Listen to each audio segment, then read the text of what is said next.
అంతర్జాతీయ మాదక ద్రవ్య మరియు అక్రమ రవాణా వ్యతిరేక దినోత్సవం సందర్భంగా జిల్లా న్యాయ సేవాధికార సంస్థ కార్యదర్శి కె రత్నప్రసాద్ బుధవారం స్థానిక 12 పంపుల సెంటర్లోని గాంధీ మున్సిపల్ హైస్కూల్ నందు విద్యార్థులకు అవగాహన సదస్సు నిర్వహించారు.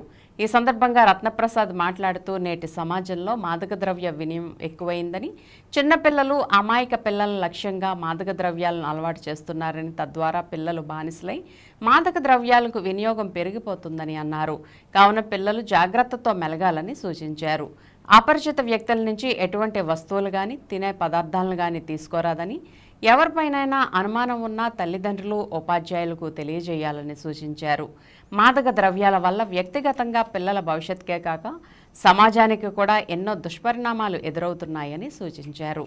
ఈ కార్యక్రమంలో ప్యానెల్ లాయర్లు కె వెంకటేశ్వరరావు, కె రత్నరాజు, పాఠశాల ప్రధానోపాధ్యాయులు K Krishnaprasad, one stop centre standing council Krishnaveni తదితరులు పాల్గొన్నారు.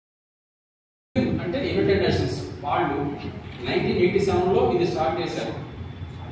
1987 సంవత్సరంలో ప్రతి సంవత్సరం కూడా జూన్ 26న ఇలాగ ఒక డ్రగ్ డే చేసుకోవాలని నిర్ణయించారు.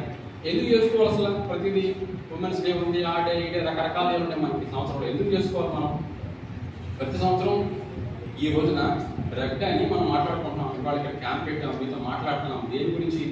గత సంవత్సరంలో స్టాటిస్టిక్స్ ఎలా ఉంది, స్టాట్స్ అంటారు అన్నమాట. ఎట్లా ఉంది డ్రగ్ యూజ్, ఎలా ఉంది విద్యాలయాల్లో కానీ, భారతదేశంలో కానీ, మిగతా ప్రాంతాల్లో కానీ ఎట్లా ఉంది, తగ్గిందా పెరిగిందా, తర్వాత ఏ నిర్ణయాలు తీసుకోవాలి, సంబంధిత ప్రభుత్వాలు కానీ, సెంట్రల్ గవర్నమెంట్ కానీ, స్టేట్ గవర్నమెంట్ కానీ ఏమైనా చట్టాలు తీసుకురావాలా అనే దాని గురించి ఆలోచన చేసుకోవడానికి ఈ డే జరుపుకుంటాం. అయితే ప్రతి సంవత్సరం ఒక థీమ్ ఉంటుంది. ఎవ్రీ ఇయర్ కూడా ఒక థీమ్ ఉంటుంది అనమాట. ఈ సంవత్సరం థీమ్ ఏంటంటే ఎవిడెన్స్ ఇస్ క్లియర్. అంటే మన ముందు ఎవిడెన్స్ కనబడుతుంది. అంటే డ్రగ్ యూస్ ఉంది వాళ్ళ ప్రాంతాలు. అంటే మనకి స్టాట్స్ ఉన్నాయి, అంటే స్ట్రాటజిక్స్ మన దగ్గర ఉన్నాయి. సో ఇన్వెస్టింగ్ ప్రివెన్షన్ అంటే ప్రివెంట్, దాన్ని ఆపే మార్గంగా మనం ప్రయత్నం చేయడానికి ఏది స్టెప్స్ తీసుకోవాలి. అంటే మన సమయాన్ని ఖర్చు పెట్టాలా, లేకపోతే అవేర్నెస్ క్యాంప్స్ చెప్పడం కానీ, లేకపోతే చట్టాలు తీసుకురావాలా, కొత్తగా చట్టాలు ఏమన్నా, లేకపోతే ఇంకోటి ఏమన్నా తీసుకురావాలా అనే దాని గురించి థీమ్ అన్నమాట. ఈ థీమ్ ప్రకారం వీరంతా కూడా వర్క్ చేస్తారు. ఎవరు? మన సంబంధిత ప్రభుత్వాలు. ప్రభుత్వం తెలుసు కదా, మనం ఎన్నుకున్న నాయకులే ప్రభుత్వం అంటారు. మనం ప్రభుత్వం అంటే గవర్నమెంట్ అంటే ప్రజాస్వామ్యం అంటే మీకు సోషల్ ఫ్రెండ్స్ అనుకుంటున్నారు.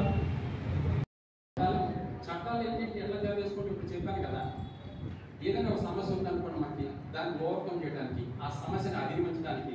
అంటే ఒక సమస్యని ఎలాగా, సపోజ్ ఇప్పుడు ఫర్ ఎగ్జాంపుల్ అంతకుముందు మనకి ఒక 30 years బ్యాక్ ఏంటంటే బాగా పడకూడదు అనుకుంటుంది, వరకట్న వెలుపులు ఎక్కువ ఉండేది. అంటే కట్నం తీసుకుని పెళ్లి చేసుకోవడం, కట్నం కొరకు స్త్రీని డౌరీ హెరాస్మెంట్ చేయడం, ఇది ఎక్కువ మెనేజ్ ఎక్కువ క్రియేట్ అవడం వల్ల మన ఎన్నుకున్న నాయకులు మన ప్రజల నుంచి వచ్చిన సమస్యలను బట్టి ఏం చేశారు, సెక్షన్ 498A అనేది ఐపీసీలో, ఇండియన్ పీనల్ కోడ్లో దాన్ని యాడ్ చేశారు. అదేవిధంగా డీబీసీ అంటే డొమెస్టిక్ వైలెన్స్ యాక్ట్, అదొక చట్టం చేశారు. అదేవిధంగా మనకి సిఆర్పిఎస్లో మెయింటెనెన్స్ ఉంటుంది 120 సెక్షన్ 125. ఇవన్నీ కూడా చట్టాలకు సంబంధించిన అంశాలు.